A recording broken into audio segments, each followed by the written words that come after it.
मोठी अपडेट समोर येते. गुणरत्न सदावर ते बोलतायत, थेट जाऊयात. या दिल्लीच्या मध्ये किंवा विधानसभेमध्ये शिल्लक नसलेले राज ठाकरे किंवा पासांगाला नसलेले राज ठाकरे किंवा बियाला नसलेले राज ठाकरे हे आता वळवळ वळवळ वळवळ वळवळ करत आहेत. आणि ही वळवळी आहे ना, तुम्हाला सांगतो, ही म्हणजे फार प्रदीर्घ काळ टिकणारी वळवळी नाही. कारण ही कोणत्या तरी कष्टकऱ्यांवर, ही तुम्हाला सांगतो, आमच्या शेतमजुराच्या भाषेमध्ये सांगायचं आलं तर ज्या प्रकारे इघीन येते, तुम्हाला सांगतो, ज्या प्रकारे ज्यावेळेस शेती फुललेली असते त्यावेळेस जसं ज्या प्रकारे ज्याला म्हणतो रोग येतो, तशा प्रकारे राज ठाकरेच्या विचाराच्या रोगाला थांबवणं, महाराष्ट्रात लॉ अँड ऑर्डर प्रॉब्लेम कुठेतरी थांबावं, म्हणजे व्यवस्थित राहावं, याच्याकरिता सरकारने निर्णय घेतलेला आहे असं मला वाटतंय. आणि त्यासोबतच सरकारने प्राध्यापक जाधव, डॉक्टर जाधव, जे नरेंद्र जाधव साहेब यांची जी कमिटी नेमली, त्या कमिटीकडे आम्ही आमचं म्हणणं मांडणार आहोत. त्याचबरोबर जर सरकार निगेटिव्ह असतं, सरकारला चिंता नसते क्रेडिट मार्क्सच्या बाबतीमध्ये, विद्यार्थ्यांचं 5 वर्षाचे क्रेडिट अर्ध्या मार्काने एमबीबीएस जात असते, अर्ध्या मार्काने आयआयटी जात असते.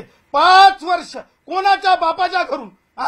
तुझा टोल होईल रे, तुझा टोल होईल बे, अबे तुझा टोल होईल.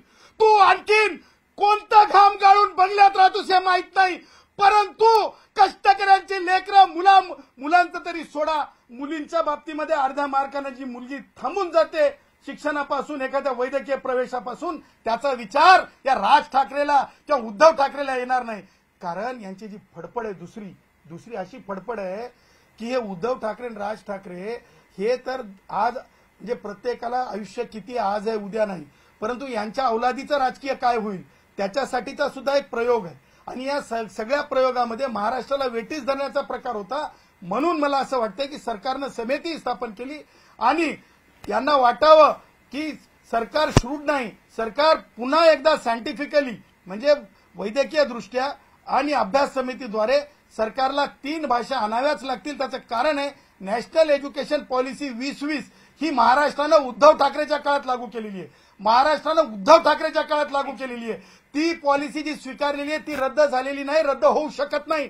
आणि या सगळ्या बाबी आमच्या ज्युडिशियल स्क्रुटिनीसाठी फार फार महत्वाच्या आहेत. पिल्लर लोखंड कहते हैं, ये चीजें हमारे फेवर में है. सर, एकीकडे पाहायला गेलं तर कोणतीही समिती नेमा, आम्ही सक्ती होऊ देणार नाही, असं जे आहे वक्तव्य काल उद्धव ठाकरे यांनी पत्रकार परिषदेत केलं. बघा, तीच भूमिका राज ठाकरे असो की उद्धव ठाकरे असो, कोणाच्या बापाच्या घरचं शिक्षण नाही, कोणाच्या हातातलं शिक्षण नाही.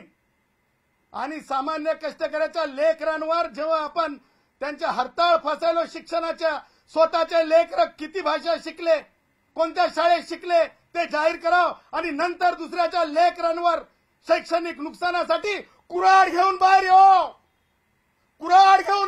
तुम्ही कुऱ्हाड घेऊन निघालात लेकरांचं नुकसान करण्यासाठी.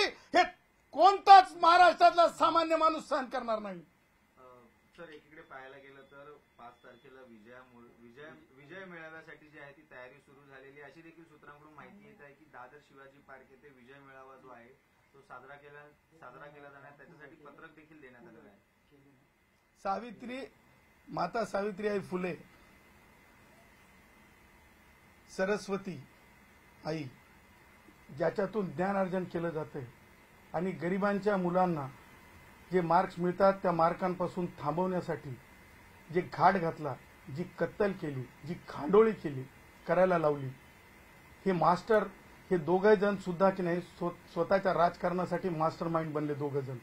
आणि तुम्हाला सांगतो, हे सगळं करून या हत्येवर, शैक्षणिक हत्येवर ज्या प्रकारे विजय उत्सव करायला निघालेत, माझं असं म्हणणं आहे, विजय मेळावा करायला निघालेत, माझं असं म्हणणं आहे, तो त्यांचा विजय मेळावा नाहीये, तो तांडव आहे.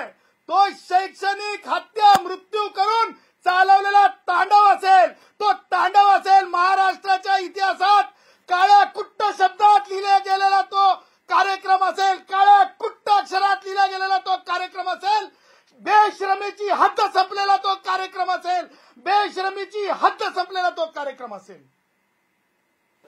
यामध्ये सर्व एकंदरीत यंदाने पाहायला गेलं तर राज ठाकरेंनी हा आवाज उठवला या एकंदरीतच GR विरोधात आणि नंतर मग मोठी कडक भूमिका घेतली. त्यानंतर हे मुख्यमंत्र्यांनी घोषणा करणं की दोन्ही GR रद्द करणं, एकंदरीतच राज ठाकरेंच्या करिश्म्यात तर पाहायला मिळालाच ना सदावर्ते साहेब. आणि त्याला लागूनच हा प्रश्न आहे की एकीकडे तिघांचं हे सरकार आहे, मात्र अजित पवारांनी पहिल्यापासूनच या भूमिकेला विरोध केलेला पाहायला मिळाला.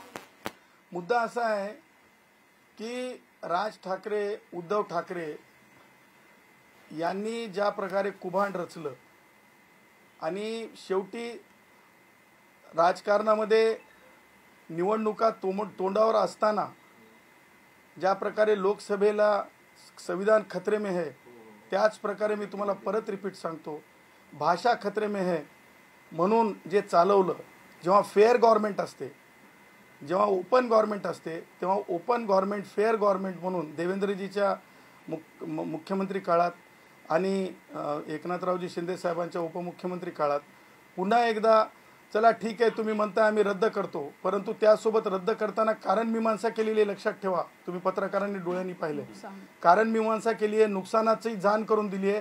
त्यासोबतच प्राध्यापक डॉक्टर जाधव यांची समिती नेमलेली आहे. ह्याच्यावरून लक्षात घ्या की राज ठाकरे, उद्धव ठाकरे यांचं राजकारण दळभद्री आहे आणि सरकारने घेतलेली भूमिका ही दोन दृष्ट्या मला वाटतं की सिम्प्लिसिटीमध्ये आहे. एक की चला तुमचं म्हणणं काय ते सांगा, परंतु नॅशनल एज्युकेशन पॉलिसी लागू झालेली आहे. राज ठाकरेला जर एवढीच खाज आहे ना, आजही सांगतो, नॅशनल एज्युकेशन पॉलिसी 250 रुपयाची तुम्ही काय म्हणतात ते चॅलेंज करू शकत नाही. 250 रुपये कोर्ट फीस लावून तेवढे पैसे नाहीत. टन टोल रे बाबा, टन टोलकडं. म्हणजे मला आश्चर्य वाटतंय. मुळा जो बोएगा वही पाएगा म्हणतात, जैसी करनी वैसी भरनी जी मन आहे. मला सांगा, नॅशनल एज्युकेशन पॉलिसी 2020 ही जी आहे ही लागू झाली, ही मुळं आहे आणि मग म्हणायचं की नाही नाही नाही नाही नाही ही फळं आहेत, ही नाही चालणार, हे आम्ही भाषा घेऊ देणार नाही. अरे ताकद नाही का, ज्ञान नाही का? चॅलेंज करू शकले असते, परंतु 2020 नंतर आज 5 वर्ष झाले, तुम्ही शांत होते. उद्धवच्या काळामध्ये अंमलबजावणी झाली तेव्हा तुम्ही शांत होते आणि आता जेव्हा एक्झिक्युशन झालं तेव्हा तुम्ही निघाले बोलायला, ओरडायला, वरतोंड करून बोलायला. परत एक शेवटी बोलताना मला तुम्हाला सांगायचंय, सरस्वती आईच्या विचारांची खांडोळी, शिक्षणापासून थांबवणे, साधू समाजाचा अपमान करणे, गंगा मैयाचा अपमान करणे आणि भगवी शाल घेऊन बसणे, हे मला असं वाटतंय बेगडं हिंदुत्ववादी विचार आहेत.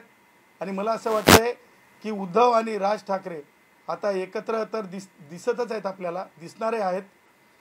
मला असं वाटतं येणाऱ्या काळामध्ये मामूजान, भाईजान, आता काय ते याचा महिनाही सुरू झालाय, कोणता त्या याचा ते मुस्लिमचा ते रमजान नाही, हे सुरू झालं ना आता ते मोहरम. मला असं वाटतंय की सब त्योहारों का ख्याल रखो भाई, सब त्योहारों का ख्याल रखो, गले मिलो भाई, गले मिलो.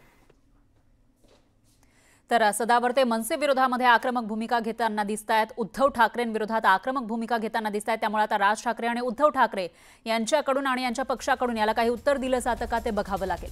यानंतर